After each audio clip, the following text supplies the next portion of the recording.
Thank you, Nama. Thank you, Mr. Narayan. Good to see you here. And so our conversation is about events, of course. And last time, I think we spoke about that was when you were curating an event, virtually. Yeah. A TV network doing a whole award show virtually.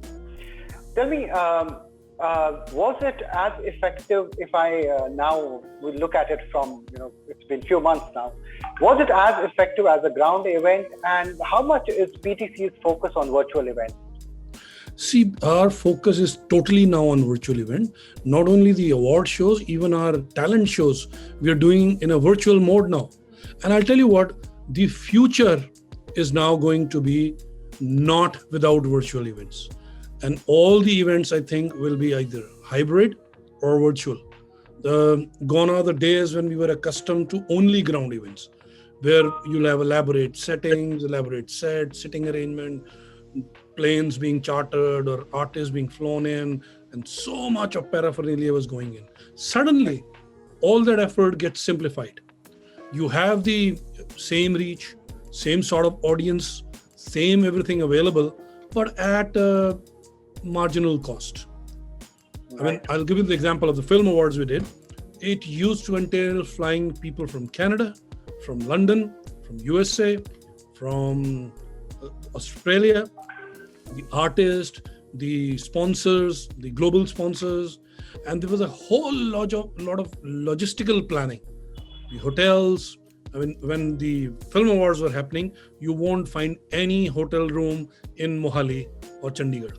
All were booked by us. People are flown in, coming in to attend from all walks of life, all corners, Bombay, Bangalore, Chennai, Kolkata, you name the place. And there were 8,000 people attending the show, which would last over a 6 hours time duration with a red carpet and all. Suddenly, with the pandemic, it became impossible to have a ground event. And everybody said, let's drop it. Let's not do it this time. And that's when we decided, no. The industry works throughout the year. They have done so much of effort. And this is one night that we dedicate the efforts, they recognize their efforts, we reward them, award them, and everybody looks forward to it. So we said, no, come what may, we must go ahead with it. Then we devised a way how to do it. Somebody stuck somewhere. So we built a huge virtual set. Now, Right. Divya Datta was anchoring from Bombay, Guggi was anchoring from Mohali, Gippy was performing from Chandigarh, and the dancers were in Delhi. And they were suddenly on one stage, a similar stage that we would have on the ground. The audience, instead of just going to the ground at that time, was all over the world, watching it on TV, watching it on Facebook, on YouTube. YouTube was beaming it in 4K, HD in Facebook, and SD on television. And suddenly, the audiences who would miss out on it during the live, because they were those who were not on TV, not in front of their TV sets, they will be not able to watch it. The audience which does not get passes or tickets to the ground will miss out, even though it's in their area or their town. Suddenly everybody could become part of it, and many of the artists would pull out because the flights are not available, the schedules are catching, somebody's shooting somewhere, somebody is busy with something. Now everybody was available because they were where they were.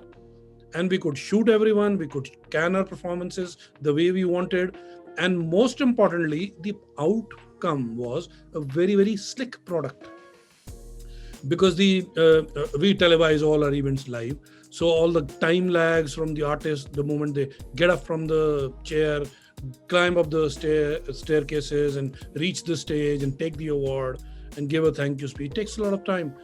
And all that was suddenly gone. It was crisp, to the point, cut to cut, roller coaster of a ride. And imagine, we spent about 2.5 to 3 crores on organizing this on ground. This happened for less than 1 crore. So there were savings. Right. Every artist was available, every sponsor was available. Ultimately, what is the sponsor looking for? Eyeballs. What are the people looking for? A grand show.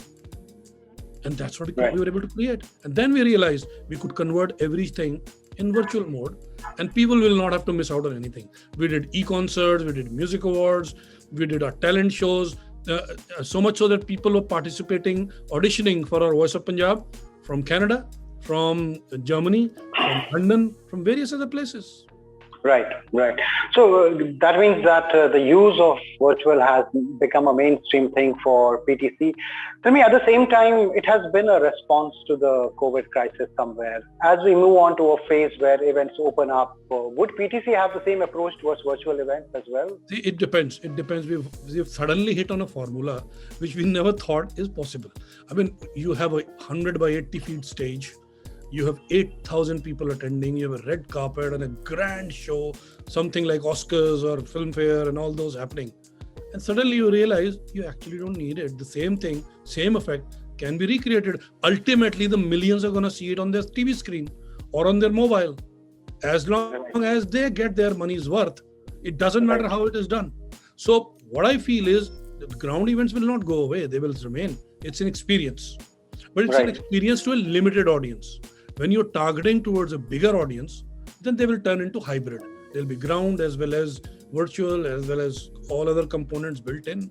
Now, a lot of innovations are happening. Facebook has started paid events where you get to sell the tickets. They sell the tickets for you. And conferences like this, I mean, I've been watching this event from the beginning in the morning. Such an engaging event. Otherwise, I would have been busy somewhere. I would not have been able to travel to the conference, would not have been able to catch every session or listen to everyone. Here, I'm also in my office attending to whosoever comes in, but I'm all the time attentively listening to what is happening here live. So that's a new thing. And that's a very, very all-inclusive thing. The only people who are losing out right now are the vendors, the tent house wala, the chair supplier, the set makers, and all those. They're losing out right now.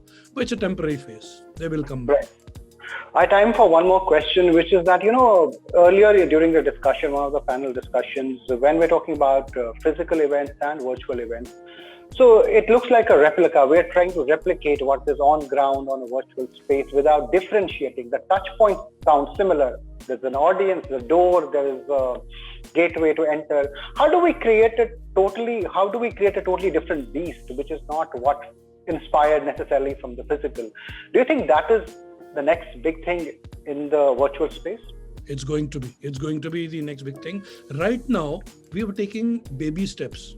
People did not think this is happening. Slowly, they're getting the groove of it. They're slowly discovering, yes, we can do it. So the hangover remains. Whatever you were doing on ground, you're trying to replicate it virtually, the same thing, same experience. Suddenly they will discover that, no, we don't need to do this. We can do a grander thing, or maybe we can do a more involved sort of an event where people are voting online, giving opinion online, participating online. You may have audience participating through Zoom, and some interesting contest is done on ground, and the winners are joining in virtually. I mean, a lot of things will happen, a lot of experiments will happen. It's going to grow. We are just a few months old into this new mode of doing events. And events are going to stay. Earlier, people thought the industry is gone. Events may not be able to be done for next 1 or 2 years. It's going to be closed shops and this and that. No, it's not going to be. It's going to evolve. Things will change. Exactly. And now we have around 100 plus event platforms in India itself. I think it's growing. We have pivoted and there are responses to it. My last final question is that, is this technology being developed by your own team? Are you also looking at outside platforms? Yes. Yes. We totally developed the entire technology on our own. We also are the only company which does our own events. All our ground events, no matter what scale they are managed in-house. There is no event management company. We all get together and we have our expertise. Last 20 years we've been doing this. So we know how to do events, and the entire paraphernalia is in-house.